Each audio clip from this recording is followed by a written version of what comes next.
El cap de la fallera Calavera reclamava l'ajuda de la seva companya, però la Delicà amb prou feines s'aguantava de peu, desestabilitzada pel pànic i l'asma.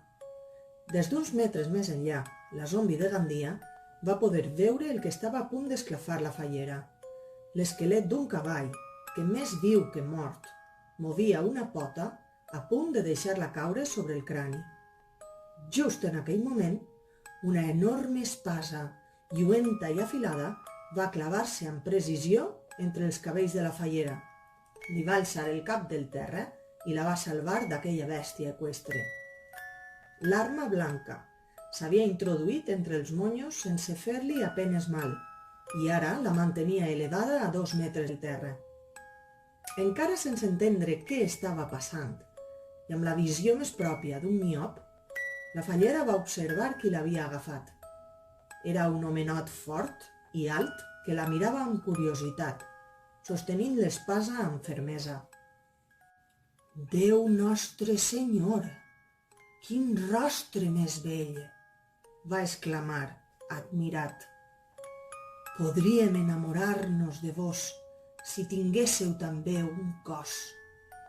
L'home vestia una espècie de camisó de lli i damunt d'aquest una altra peça de roba, cenyida per un cinturó de cuir. Al pit, el teixit estava ornamentat amb 4 barres roges sobre fons daurat, delimitades per un marc en forma de rombe. Les extremitats estaven protegides amb una malla metàl·lica i els peus calçaven unes botes de pell.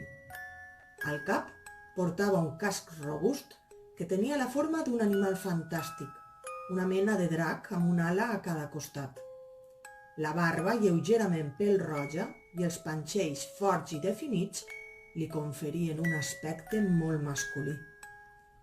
Amb habilitat de malabar va llançar el cap de la fallera en l'aire i després d'enfundar l'espasa amb rapidesa va empomar el crani al vol. Sostenint la calavera amb les 2 mans, la va mirar amb tendresa i li va acaronar les galtes. Ella, però, tenia els ulls blancs i estava més pàl·lida que la llet de xufa.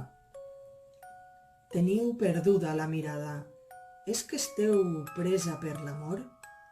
Nos també hem sentit tal vincle e voldríem besar-vos ara mateix», va dir el cavaller que acabava de conèixer. L'home va acostar el rostre de la fallera als seus llavis, però ella el va advertir. «Estic molt marejada», i acte seguit va vomitar sobre la roba del desconegut, tot i no tindre intestins en aquell moment. Preocupat, va depositar el cap de la fallera en una espècie de llit improvisat, utilitzant roba d'una disfressa que hi havia en aquella sala de vestuari. «Esteu malalta? És la pesta çò que vos fa patir?», preguntava mentre netejava la indumentària. «Moriríem ara mateix si amb un gest així nos poguéssim salvar-vos». El cavall esquelet, que tot i no tindre pell conservava una crin elegant i ben cuidada, va renillar inquiet. Novament va alçar una pota en veure que, d'entre els penjadors del vestuari, apareixia una nou zombi, un esquelet femení.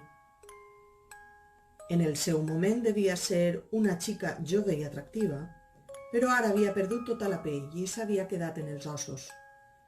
Duia una faldeta curta per la part del davant, però pel darrere el vestuari s'allargava fins als genolls, amb una tela cridanera plena de lluentons. La xica es cobria la zona dels pits amb 2 vidrioles esfèriques que li conferien un aspecte un pèl ridícul. El cap de la fallera, que es recuperava del mareig, va poder reconèixer el personatge. Sens dubte eren les restes d'una d'aquelles hosteses de televisió d'un conegut programa dels anys 90, el show de Joan Montleón. La Montleoneta, que així es feia dir, va deixar per un moment una de les vidrioles i amb la mà esquelètica que li quedava lliure va pegar una sonora bufetada al cavaller medieval. «Porc!», va exclamar, gelosa, en veure que el seu suposat amant havia dedicat paraules dolces a la fallera Calavera. Pel que semblava, la Montleoneta i aquell homenot havien tingut un afer entre les disfresses i perruques de l'estança. Va recuperar la vidriola i, movent la cintura de forma seductora, va marxar per un dels passadissos foscos del recinte, deixant el seu cavaller sense temps per a reaccionar. Es va creuar amb la delicada Gandia, que a poc havia tornat a l'estabilitat i, amb menyspreu, la va colpejar amb tot el muscle. Tot seguit va desaparèixer entre les tenebres de l'edifici abandonat. La Delicà es va reunir amb la fallera a la sala de vestuari i es va tornar a tranquil·litzar quan va veure el cavaller i el seu animal. «Per nostres barbes, una altra mossa! D'on veniu, vos? Per ventura sou companya del vell rostre sense cos?» va preguntar el cavaller, mentre es llevava del cap aquell casc imponent. Quan va reconèixer la forma de drac i les 4 barres del pit, la Delicà es va posar roja i nerviosa. Va començar a parpellejar acceleradament amb l'únic ull que li quedava sencer. «Tu eres famós! Vull dir, vos sou lo llegendari fundador de lo regne, sa majestat. Digueu-nos tan sols Jaume, bella donzella». «Fallera, no saps qui és?» va dir la Delicà, emocionada mentre combinava 2 tics nerviosos, el de l'ull boig i el de tocar-se la trena. «Per la manera que té de parlar, un friqui, és clar», va respondre desconfiada. «És el rei Jaume I!» «Nyascoca, tu eres aquell que tenim al parterre?» va dir el cap de la fallera, que per fi reconeixia el personatge. Fetes les presentacions i veient que Jaume I i el seu cavall només volien ajudar, la fallera va acceptar que el rei zombi transportara el seu cap per l'edifici tenebrós. Junts i seguits per la bèstia eqüestre, van buscar una sala que poguera contenir les cintes del dia de la super-hiper-mega-mascletà. Van pujar unes escales fosques, només il·luminades per la claror dels focs artificials que omplien Burjassot la nit de la crema. I per fi, a la planta superior, van trobar una sala indicada amb un cartell que no donava lloc a cap dubte. «Arxiu», va llegir la fallera. «Déu nos guard! Sou una mossa i sabeu llegir!» va exclamar sorprès Jaume I.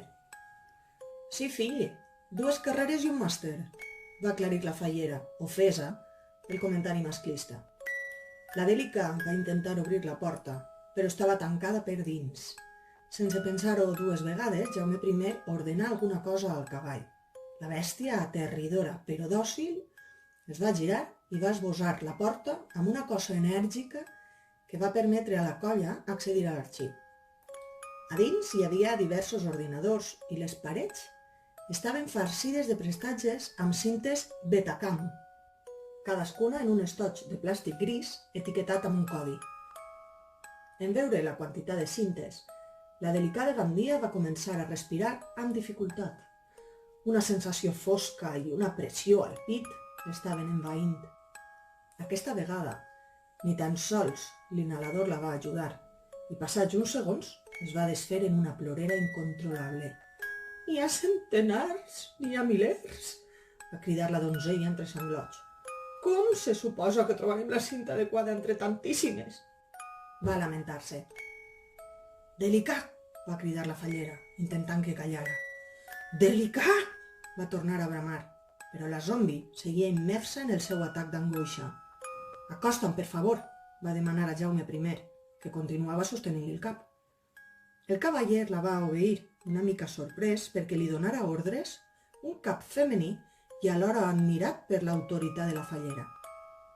Va avançar uns metres i, aguantant la calavera amb dolçor, va situar la fallera cara a cara amb la seva companya. Quan només la separaven uns centímetres, la fallera va agafar energies i va proferir un crit ensordidor. «Delicà!» Estava tan a prop que alguns cucs i escarabats tornaren a eixir-li de la boca i l'alè pudent de morts va intoxicar la Delicà. Per fi, la donzella va deixar de plorar i, més calmada, la fallera va continuar. «Escolta, xata, tu i jo ja tenim un tracte, però si no vols que et deixi tirada, més et val col·laborar. Comença pels prestatges de la dreta i jo aniré per l'altra banda. Potser trobem un sentit a eixos codis. Jaumet, rei, a l'esquerra». Mai abans lo cap d'una donzella no es dona ordres, mes no podem dir que no ens vinga de grat, va dir Jaume I complagut. La fallera va començar a mirar les etiquetes de les cintes, mentre anava ordenant al seu portador cap on havia de dirigir-se. La Dèlica també feia el que podia, però no entenia aquells números i lletres. La poca claror de la sala, que apenes estava il·luminada per una bombeta d'emergència, tampoc facilitava l'exploració. La vegandia estava atabalant-se de nou, però el caràcter imperatiu de la fallera encara l'espantava més, així que va preferir no emetre ni una sola queixa. En canvi, era ara Jaume I el que no callava. És la primera vegada que nos veiem tants llibres junts. A gran sorpresa, no aconseguim trobar on tenen la Santa Bíblia, deia estranyat mirant tots els prestatges plens de cintes grises. Potser si estiguessin abans les Sagrades Escriptures? Jaume I es referia a un espai sospitós que quedava entre dues cintes, de la mida exacta per encabir-hi un altre estoig petacamp, però la fallera estava mirant les etiquetes sense fer cas dels comentaris del monarca. Quan per fi va alçar els ulls, desesperada per la laberíntica situació en què es trobava, va veure el lloc que assenyalava el rei. De fet, era l'únic buit que hi havia en tot l'arxiu. Va demanar que l'alçara fins a aquell prestatge i, exaltada pel descobriment, va examinar els codis que hi havia a les etiquetes d'ambdós costats. Fall, Masc, U703T i Fall, Masc, U803T eren els del sector esquerre, mentre que els de la dreta, en canvi, començaven per les lletres Magd, Masc i seguien amb una altra filera de números. Totes aquelles combinacions no tenien gaire sentit, i per un moment la situació li va recordar algunes avorrides pràctiques bibliotecàries que feien durant una de les carreres. En aquells exercicis, igual que en uns dels psicotècnics que havia superat per a una feina precària d'estiu, havia de trobar una lògica a una sèrie numèrica. No li va costar massa i pront es va adonar que el codi que faltava era Fall, Masc, 1903T. Però què significava? Ningú va contestar-li la pregunta mental, és clar. En canvi, va notar com els dits amples de Jaume I iniciaven un massatge subtil pels seus cabells erts, aprofitant que sostenia el crani de la fallera. Quan va percebre que les carícies arribaven a la pinta daurada que li coronava els monyos, la morta es va adonar d'un fet. Si hi havia un número marcat en el calendari faller, aquell era certament el 19 de març, una data que obeïa sens dubte al codi 1903. I si la lletra final era un identificador de l'any? Tenint en compte que la cadena havia tancat en algun moment posterior a la super, hiper, mega mascletà i que el codi de lletres no anava més enllà de la T, la fallera no va tardar a lligar caps. Falta l'última mascletà televisada i algú se l'ha endut, va exclamar, frustrada. Havia arribat a la conclusió que la cinta que faltava era precisament la de la super, hiper, mega mascletà de Sant Josep. Per algun motiu, les imatges que probablement mostraven la seva mort havien estat sostretes, amagades o destruïdes. Els pensaments al cap de la fallera Calavera s'anaven amuntegant. Qui podia tindre interès a ocultar les imatges del dia de la seva mort? Era una simple casualitat que faltara aquella cinta? O hauria sigut l'alcaldessa amb la intenció de tapar les seues responsabilitats? Ben mirat, si algú havia agafat aquell estoig, ho havia fet amb molt poca discreció, perquè no s'havia preocupat de reomplir el buit. Fora com fora, la fallera havia d'arribar fins al final d'aquell assumpte. Si no, la seva tornada al món dels vius hauria estat inútil. Mentre aquelles reflexions li anaven ballant pel cap, una cançoneta que li era familiar la va despertar dels seus pensaments. A guanyar diners, on estan, deia una veu femenina de manera melòdica. Per la porta de l'arxiu va tornar a entrar la Montleoneta, carregada com sempre amb les dues vidrioles que li tapaven els pits. Movent les cames al ritme de la seva pròpia música, l'hostessa va començar a comunicar-se amb el grup, però per algun motiu paranormal, la xicona ho deia tot cantant. On està la cinta? On està? On està? La Montleoneta ho sap, ella ho sap, ella ho sap, deia amb una entonació apegalosa que martellejava el cervell.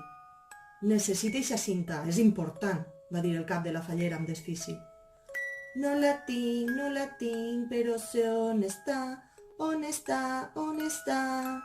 Jo t'ho diré en breu, si tu em dones a el rei, ho deia, improvisant la lletra d'aquella musiqueta. La fallera va mirar cap amunt intentant veure el rostre de Jaume I, que continuava sostenint-la en una escena que recordava el famós ser o no ser de Hamlet. Era evident que aquella xica tenia una obsessió romàntica amb el rei zombi, però aquest no semblava molt convençut de tornar a complaure-la, com ja havia fet abans a la sala de vestuari. Montleoneta, vos sou una bella donzella, de pell fina, tan fina que no en teniu. E nos vos trobam molt atractiva, més ara estem ajudant aquesta mossa angelical que cerca un llibre i que m'ha robat el cor. Et conformaries amb un bes? Va interrompre la fallera preguntant-li a la Montleoneta. A guanyar besades, on estan, on estan? No em conforme amb un bes, però sí que me n'acontentaria en tres. Jaume, t'ha tocat, va concloure la fallera. Va fer uns gestos a Jaume I que no ho acabava de veure clar, però al remat va accedir a col·laborar-hi.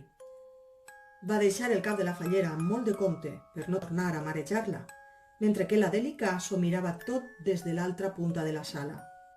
El rei es va acostar a l'esquelet amb lluentons i, tancant els ulls, va unir els seus llavis barbuts amb aquella mandíbula d'ossos.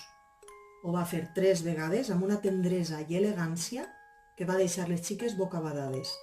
Estava clar que a Jaume I no li deien el conqueridor per les terres només. Quan el cavaller es va separar de la Montleoneta, la xicona no sentia les cames, afectada per aquells besos carnosos. Es va tocar el cabell, pentinant-se de manera coqueta, i va començar a buscar el to. Do, mi, sol, mi, do, L'hostessa Esquelet es preparava per a cantar i prompte va començar a sonar per totes les instal·lacions de la televisió les següents estrofes. Entre tots van pagar esta televisió i cada dia l'alcaldessa la mirava. Mai feia una gran programació, però ella sempre la protagonitzava. La tele va estar a punt de mostrar un fet horrible i escandalós. Per això prompte la van clausurar sense consultar-ho a la població.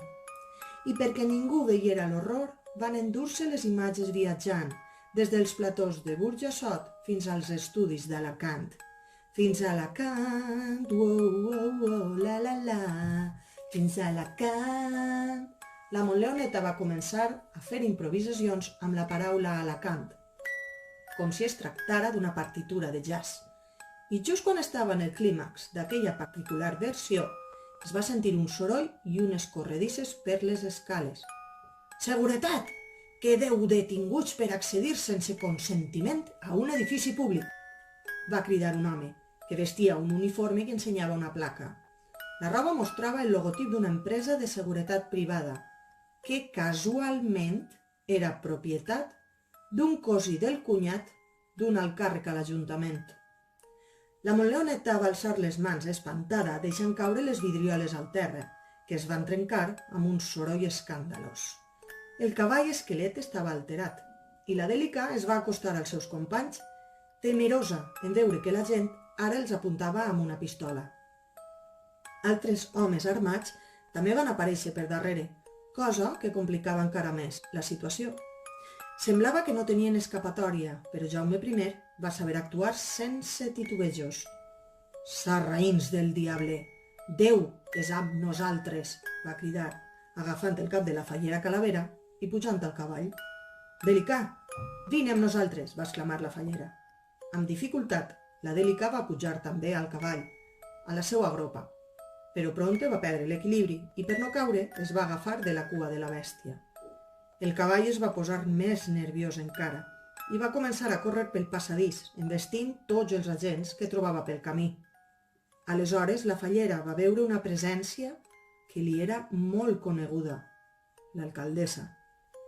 Amb el seu cabell perfectament cardat i el vestit roig habitual, la líder municipal s'ho mirava tot des de l'altra punta del corredor, amb una serenor inquietant. «Dispareu-los», va dir freda, sense alçar la veu, mirant fixament el crani de la fallera. Els agents que havien sobreviscut a les cosses van començar a disparar amb les pistoles, intentant aturar la bèstia que transportava Jaume I, la Delicà i el cap de la fallera. Però era inútil, ja que els trets s'escolaven pels buits d'aquell esquelet animal. Amb decisió, Jaume I ordenà al cavall que cavalcara cap a una de les finestres del fons del corredor. «Protegiu-vos, doncelles!», va advertir quan s'acostaven al final del recorregut. El cavall va fer un salt i, trencant els vidres del finestral amb espectacularitat, va eixir de l'edifici amb un bot elegant d'uns 4 metres d'altura. La bèstia havia aconseguit aterrar a l'altra banda de la tanca del recinte. Els voltants de les instal·lacions eren plens de cotxes de l'empresa de seguretat, mentre que el cel de Burjassot es veia rogenc, il·luminat per les falles grans que ja cremaven aquella nit de Sant Josep. Per la finestra que s'acabava de trencar, l'alcaldessa va traure el cap. «Que no s'escapen!», va ordenar trasbalsada als agents que s'esperaven a fora. La política treia foc pels queixals, no només per la presència d'aquells zombis, sinó per estar perdent-se els plors de les falleres durant la cremà de la falla municipal. El cos uniformat va començar a disparar, mentre el cavall ja fugia, però s'oblidaven d'una cosa important, el cos de la fallera. «Espereu!», va cridar la ressuscitada imperativa. El cavall va frenar. El crani de la zombi era conscient que no podia fer cap viatge sense extremitats, així que es va concentrar per moure la resta de la seva anatomia. El cos decapitat va caminar i els agents, en veure aquella fallera morta sense cap, es van posar a tremolar. Aprofitant el moment de confusió, les cames de la fallera van començar a córrer i, com un llamp, van arribar on era el company eqüestre de Jaume I. La Delicà i el rei dels valencians van apujar el cos damunt la bèstia i, ara sí, van fugir tots junts. Els cotxes van encendre les sirenes i van iniciar una persecució ferotge. Per això, tan prompte com va ser possible, els 3 morts es van endinsar en els camps foscos, cavalcant entre tarongers putrefactes, mentre algunes cendres queien durant aquella impressionant nit de la cremà.